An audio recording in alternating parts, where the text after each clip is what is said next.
내일 열리는 한국은행의 금융통화위원회에서 금리 인하 결정이 유력한 가운데 금융권과 보험사들이 긴장하고 있습니다. 자영업자의 수입 전망이 개선되고 소상공인과 또 전통시장의 매출 감소세가 둔화됐습니다. 정부의 지원 정책, 긴급 재난지원금이 통했다는 분석입니다. 역대 최저 기준금리에도 불구하고 4월 주택담보대출 금리가 상승했습니다. 반면 기업대출 금리는 큰 폭으로 떨어졌습니다. 오늘부터 시행된 아시아 펀드 패스포트 제도 덕분에 한국과 일본 등 5개국 내 펀드 투자가 보다 자유로워졌습니다. 어떤 제도인지 시행 기대 효과는 무엇인지 짚어봅니다. 센 경제라이브 시작합니다.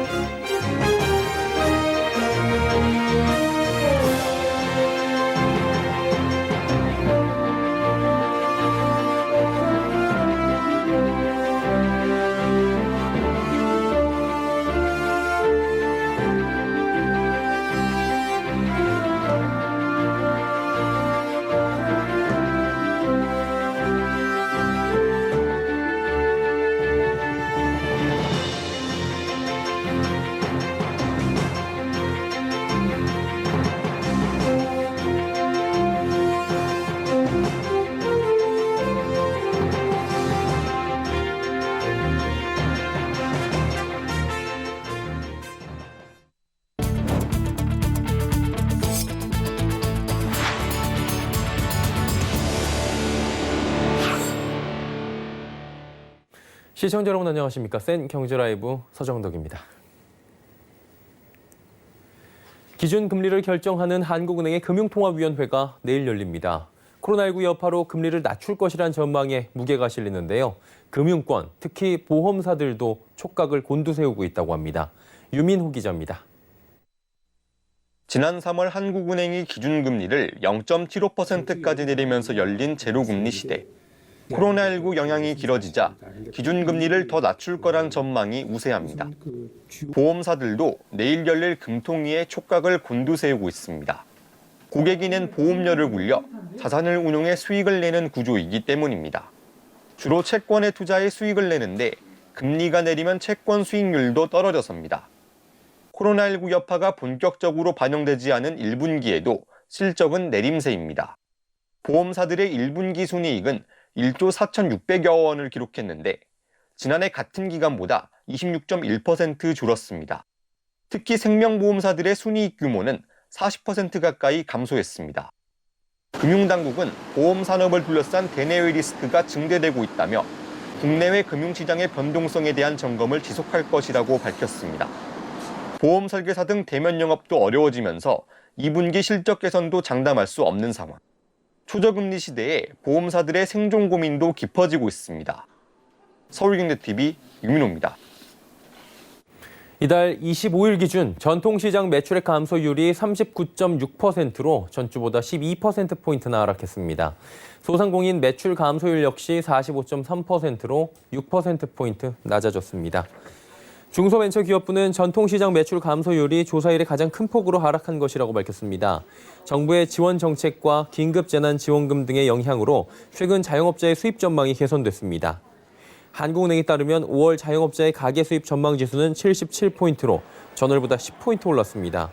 이 지수가 오르면 긍정적으로 대답한 가구가 부정적으로 본 이들보다 많아졌다는 뜻입니다. 사상 최저 기준금리에도 시장금리 상승의 영향으로 은행 주택담보대출을 비롯한 가계대출 금리가 다시 상승했습니다. 한국은행이 발표한 4월 중 금융기관 가중평균금리에 따르면 지난달 예금은행의 가계대출 금리는 평균 연 2.89%로 전월 대비 0.01%포인트 상승했습니다. 3월 사상 최저치로 떨어졌다가 한 달 만에 다시 상승한 겁니다. 가계 주택담보대출 금리는 0.1%포인트 오른 2.58%로 지난해 7월 이후 9개월 만에 가장 높은 수준을 기록했습니다. 한편 가계대출 금리 상승에도 불구하고 기업대출 금리가 큰 폭으로 떨어져 은행권 대출 평균 금리는 역대 최저인 연 2.8%로 떨어졌습니다. 예금 금리 역시 역대 가장 낮은 수준인 1.2%로 내려앉았습니다. 코로나19로 관광객이 급감하며 면세점 매출이 1조 원 아래로 떨어졌습니다. 중국의 사드 사태 이후 3년 만인데요. 면세점 이용객 수도 30만 명 수준으로 무너졌습니다. 이에 정부는 이르면 이번 주 공항 면세점들의 임대료 감면 방침을 내놓기로 했습니다. 문다혜 기자가 전해드립니다. 코로나19 사태로 관광객이 급감하자 면세점 월 매출 1조 원 선이 붕괴됐습니다. 중국의 사드 사태로 타격을 입은 지난 2017년 이후 3년 만입니다. 한국면세점협회에 따르면 4월 면세점 매출액은 9,867억 원을 기록했습니다. 코로나19 영향이 본격화되기 전인 1월 2조 247억 원에서 2월 1조 247억 원, 3월 1조 873억 원을 기록하다 1조 원 아래로 주저앉은 겁니다. 면세점 이용객 수는 40만 명이 무너진 35만 4,362명을 기록했습니다. 지난해 같은 기간과 비교하면 91%나 줄은 겁니다. 이처럼 상황이 최악으로 치달으며 면세업계가 공항 임대료 감면을 호소하자 정부가 임대료 조정에 나섭니다. 인천공항공사 주무부처인 국토교통부와 대주주인 기획재정부는 이른 이번 주 제2차 국제공항 상업시설 임대료 감면 방침을 발표합니다. 국토부는 임대료 감면율을 기존 20%보다 높인다는 방침입니다. 내부 지금 검토하고 이제 마무리하는 단계인데 기존보다는 좀 높이는 쪽으로 검토하고 있는 거는 맞습니다. 대기업 면세점들은 정부가 임대료 감면율을 기존 20%에서 중소면세점 수준인 50%까지 높여줄 것을 기대하고 있습니다. 코로나19로 모든 면세 사업자가 힘든 상황인 만큼 대기업과 중소기업에 따라 구분을 차등 적용하지 않고 공통된 감면율을 적용해달라는 겁니다. 임대료를 감면해달라 이거는 코로나로 지금 저희가 전혀 예측하지 못한 상황에 대해서 조금 업계 상생을 같이 도모하자라는 취지의 요청 사항인 거고, 대기업도 중소중견 면세점과 마찬가지로 임대료 감면 수준의 50%까지는 맞춰줘야 된다는 게 면세업계의 생각입니다. 서울경제TV 문다희입니다. 모바일 단체 채팅방을 통해 아파트 분양권을 추천하고 더 나아가 자신이 가진 법인 명의로 분양권을 대신 사주겠다고 홍보한 사람이 사기 혐의로 피소됐습니다. 법인으로 투자하면 세금을 절약할 수 있다며 부동산을 잘 알지 못하는 채팅방 회원들을 모았는데요. 피해자들은 이 부동산 업자를 사기죄, 불법 명의신탁 등의 혐의로 고소했습니다. 자, 어떤 일인지 지혜진 기자가 알아봤습니다. 재테크에 막 관심이 생기기 시작한 30대 최 씨. 그는 SNS에서 모바일 채팅방을 소개하는 김 씨를 알게 됐습니다. 김 씨는 자신이 대기업 직원이면서 분양권 투자, 갭 투자 등의 전문가라고 소개했습니다. 최 씨를 비롯한 채팅방 회원들은 김 씨를 믿고 그가 추천한 분양권에 투자했습니다. 최 씨를 포함한 5명의 투자자는 지난해 11월 계약금 명목으로 김 씨 개인 계좌에 1,000만 원가량을 송금했습니다. 김 씨는 그 돈을 가지고 법인 명의로 지방 미분양단지 분양권 7개를 사들였습니다. 문제는 계약금을 입금한 뒤였습니다. 고소인 최 씨는 처음엔 법인 매출을 늘리는 데 도움이 된다며 분양권을 대신 사주고 차익도 보장하겠다던 김 씨가 전매 제한 기간이 끝나가자 계약금 수준의 추가 수수료를 요구했다고 주장했습니다. 현재까지 분양권 매수 대행을 맡긴 5명 중 2명이 김 씨를 고소했습니다. 최 씨는 김 씨의 법인을 상대로 형사소송을, 피해를 주장하는 또 다른 한 명은 검찰에 고소장을 접수해둔 상태입니다. 저희는 진짜 부동산도 잘 모르고 그냥 단톡방에서 그 방장이 하는 말만 다 믿었던 사람들이거든요. 자기는 명의신탁임을 알면서도 투자자들을 모집을 했고 그 명의 변경할 때가 되니까 너네가 명의신탁 자체가 불법이니까 이거 거래 자체가 무효라고 이런 식으로. 최 씨는 김 씨가 불법 명의 신탁의 개념도 모르던 투자자들을 깨어냈다고 보고 사기 및 불법 명의 신탁 혐의로 고소장을 접수했습니다. 추후 최 씨는 유사수신 혐의로 추가 고소할 예정입니다. 고소를 당한 김 씨는 일종의 수고비를 요구한 건 사실이지만 금액도 다르고 사실과 다른 부분이 있다며 강경한 태도를 보였습니다. 김 씨는 혐의를 푼 뒤 무고죄로 맞고소하겠다고 밝혔습니다. 서울경제TV 지혜진입니다.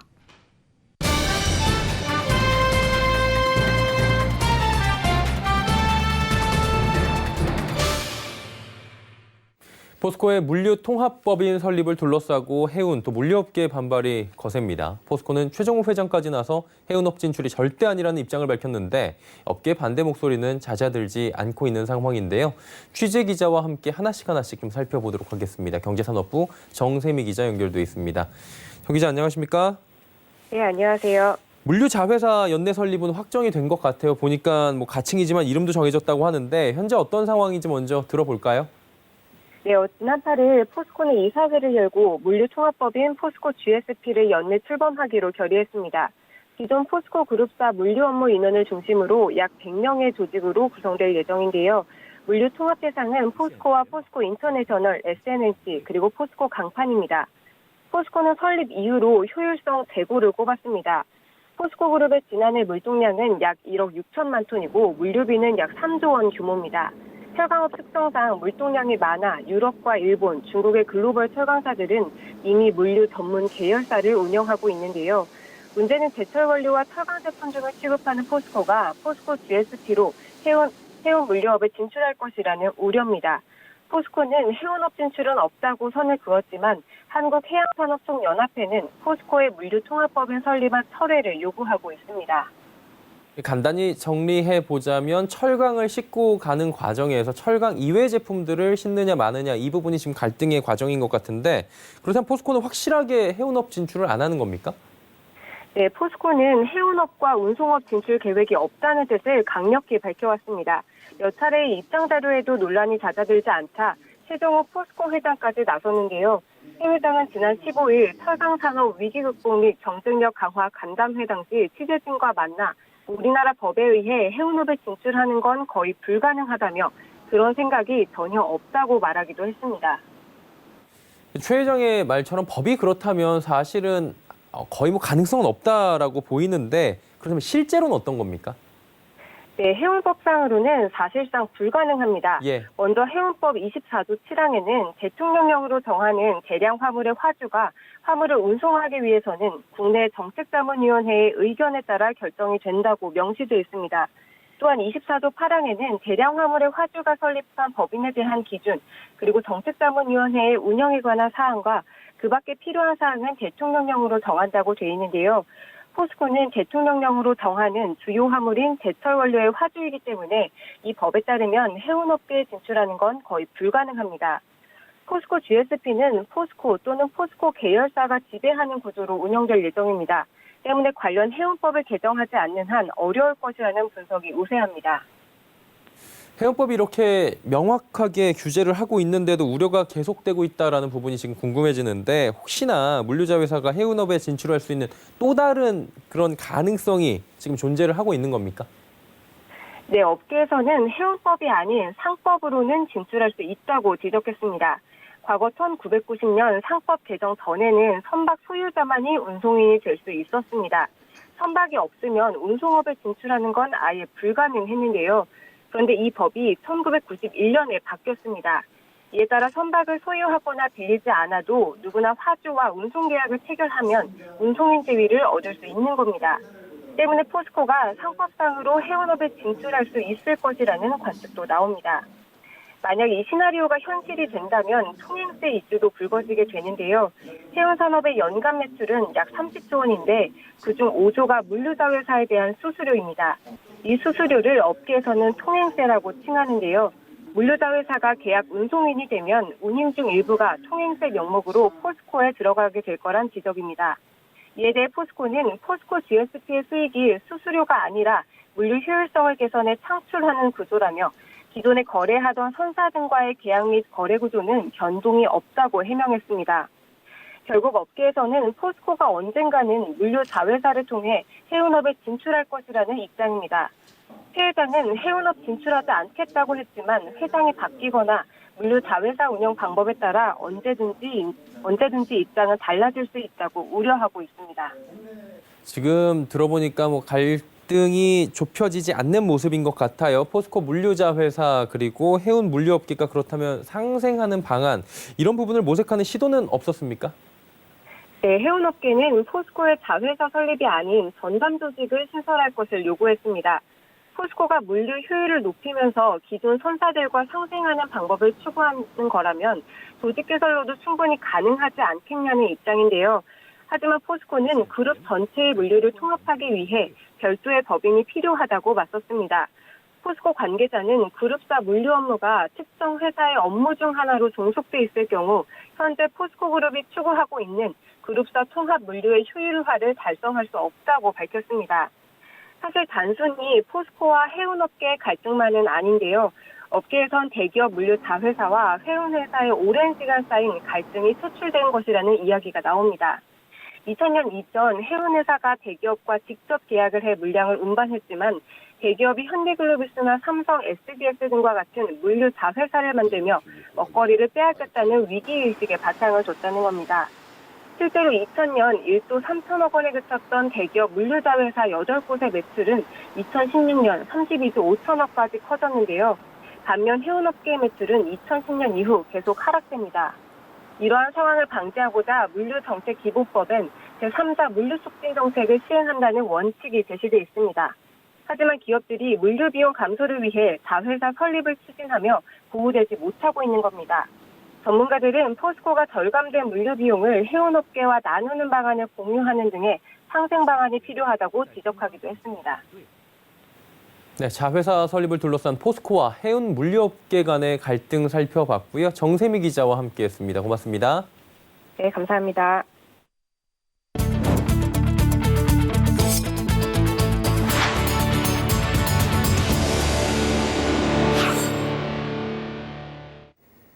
현대기아차가 올 1분기 세계 전기차 시장에서 판매량 4위에 올랐습니다. 자동차 산업협회에 따르면 전기차 판매 분석 업체 EV 볼륨이 분석한 결과 현대기아차가 1분기 글로벌 전기차 시장에서 24,116대를 팔아 점유율 8%를 차지한 것으로 나타났습니다.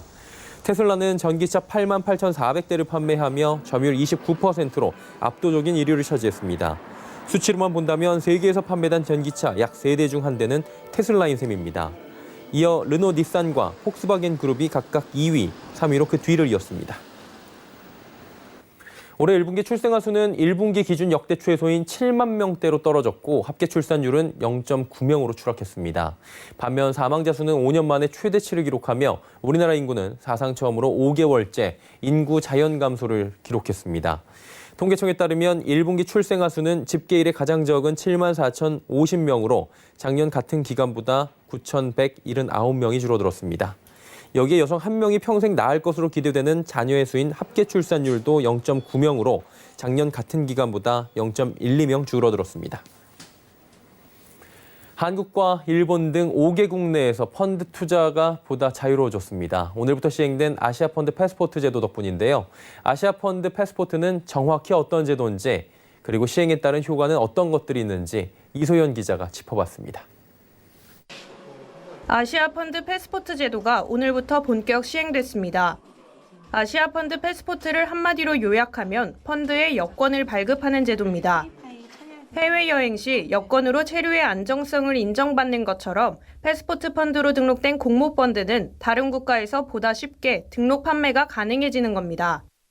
이를 위해 정부는 지난 2016년 4월 일본과 호주 등 4개 국가 양해각서를 체결했습니다. 또한 작년 11월에는 자본시장법을 개정해 제도 시행을 위한 발판을 마련했습니다. 제도의 시행으로 인해 국내 공모펀드의 해외 진출은 보다 쉬워질 전망입니다. 또한 해외 펀드를 국내에서 쉽게 투자할 수 있는 문이 열리면서 국내 투자자들의 선택지 또한 넓어질 것으로 기대됩니다. 다만 제도의 시행까지는 시간이 다소 걸릴 것으로 보입니다. 김종민 자본시장연구원 연구위원은 운용사들이 해외 판매 채널을 개척해야 하는 등 인프라적인 문제가 있어 제도 시행까지 시간이 걸릴 수 있다고 설명했습니다. 또한 김 연구위원은 해외 법인이 없는 운용사는 제도의 혜택을 보지 못할 것이라는 우려에 대해 운용사의 의지 문제라고 일축했습니다. 제도의 도입으로 펀드의 해외 진출이 쉬워진 것일 뿐 운용사의 규모와 상관없이 해외 판매 채널 개척은 운용사 스스로 경영 판단에 따라 해야 하는 부분이라는 겁니다. 제도 시행을 두고 기대감과 우려가 교차하는 가운데 제도의 시행이 공모펀드 시장에 활기를 불어넣을 수 있을지 관심이 집중됩니다. 서울경제TV 이소연입니다.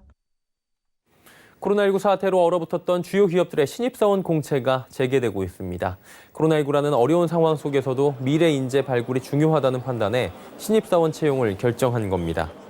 올해 주요 그룹 중 가장 먼저 신입사원 채용을 시작했다가 코로나19 사태에 일정을 연기한 롯데그룹은 6월 신입 공채를 재개합니다. 당초 롯데그룹은 올해 3월 말 지원서 접수를 마쳤고 이달 중순께 LTEP을 진행한 뒤 6월 초까지 계열사별로 면접을 진행할 예정이었지만 중단했습니다. SK그룹도 이달 24일 신입 공채를 위한 필기 시험을 오프라인으로 치렀고 삼성도 이달 30일과 31일 온라인으로 필기 시험을 진행하며 코로나19 여파로 미뤘던 신입 공채 일정을 시작합니다. CJ그룹도 지난 25일부터 제일제당과 프레시웨이, E&M, 대한통운, 올리브영, 올리브 네트워크스 등 6개사의 상반기 신입사원 모집을 시작했습니다.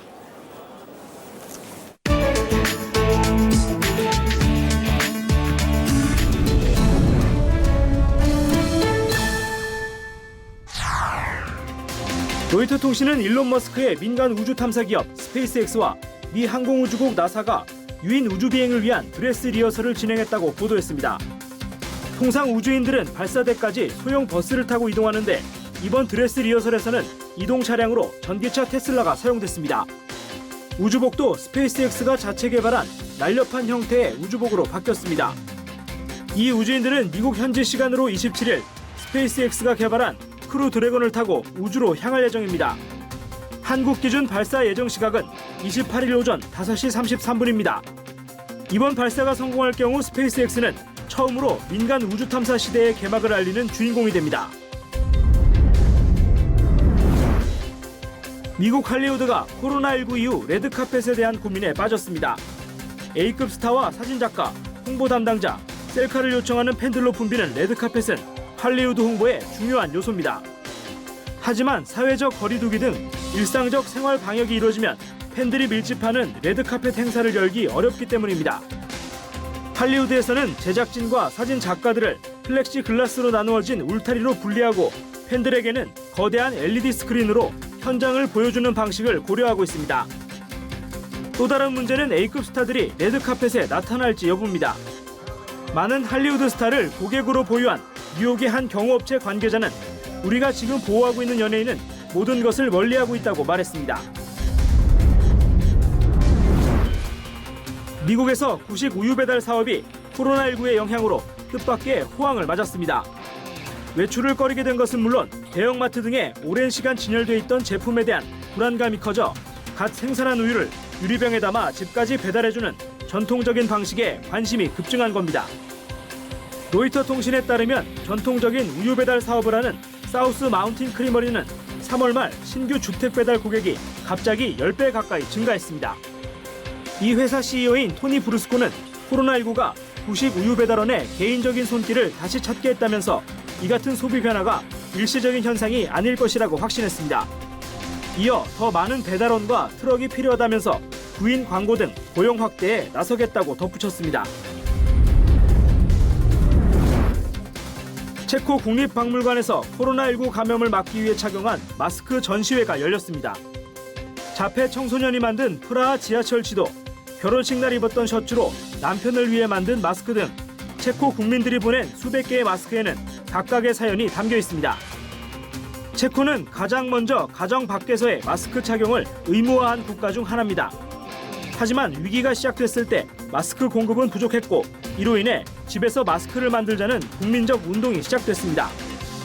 박물관은 코로나19 사태는 역사에 기록될 것이고 마스크는 지금 겪고 있는 상황을 정확히 상징해 줄 것이라고 전시회 취지를 밝혔습니다. 인도가 코로나 사태 와중에 메뚜기 떼 공습으로 몸살을 앓고 있습니다. 파키스탄에서 넘어온 이 메뚜기 떼는 농작물을 먹어치우며 빠른 속도로 이동 중입니다. 인도 지역 매체들은 이번 메뚜기 떼가 27년 만에 최대 규모이며 우기가 시작될 때까지 더 커질 것으로 보인다고 우려하고 있습니다. 인도는 작년 12월부터 올해 2월까지 메뚜기 떼와 1차전을 치렀고 이번에 2차전을 치르는 상황입니다.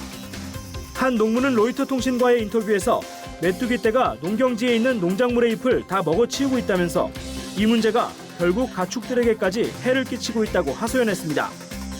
메뚜기 성충은 하루에 약 2g을 먹는데 한 무리가 보통 수천만 마리인 탓에 소규모 떼라도 하루에 사람 3만 5천 명 소비량과 맞먹는 양의 작물을 먹어치울 수 있습니다.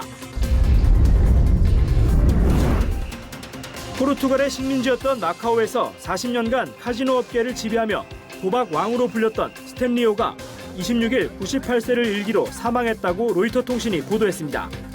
그는 1962년 처음 카지노 면허를 받은 이후 2001년 법령 개정으로 독점이 해체될 때까지 40년간 마카오 카지노 시장을 독점했습니다. 한때 마카오 정부 재정의 3분의 2 이상이 그의 카지노가 납부한 세금으로 충당될 정도로 절대적인 위상을 자랑했습니다. 지난 2018년 은퇴할 당시 그의 재산은 500억 홍콩 달러, 우리 돈으로 약 8조 원에 달했습니다. 홍콩에서 태어난 스탠리오는 4명의 아내와 결혼해 17명의 자녀를 낳았으나 그의 말년은 자녀들의 재산 싸움으로 점철됐습니다. 한때 카지노로 아시아 최고 갑부 자리에 오르기도 했던 그는 정작 가장 가깝고 소중한 사람에게는 도박에 발을 들이지 말라고 충고한 것으로도 유명합니다.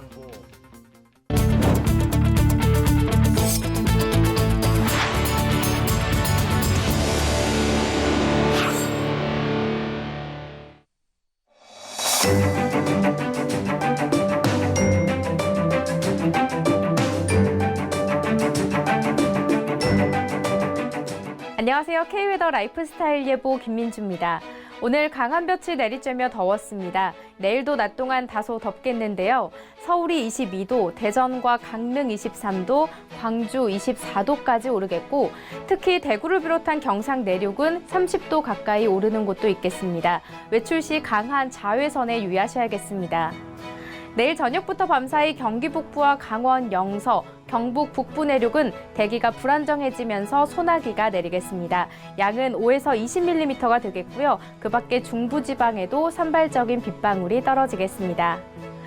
내일은 동해상에 위치한 고기압의 영향을 받겠습니다. 다음은 자세한 지역별 날씨입니다. 내일 중부지방은 구름 많은 가운데 다소 덥겠습니다. 낮 기온은 서울 22도, 춘천 24도, 청주 25도까지 오르겠습니다. 동해안 지역 아침엔 선선하겠습니다. 속초 15도로 시작하겠고요. 낮에는 23도까지 오르겠습니다. 남부지방도 낮 동안 다소 덥겠습니다. 광주와 전주, 부산 24도가 예상되고요. 대구는 29도까지 오르겠습니다. 바다의 물결은 전해상에서 잔잔하게 일겠습니다. 기온은 점차 오르겠습니다. 모레부터는 서울의 낮 기온 27도까지 오르면서 여름 더위가 예상됩니다. 날씨였습니다. 수엔 경제라이브 마치겠습니다. 함께해 주신 여러분 고맙습니다.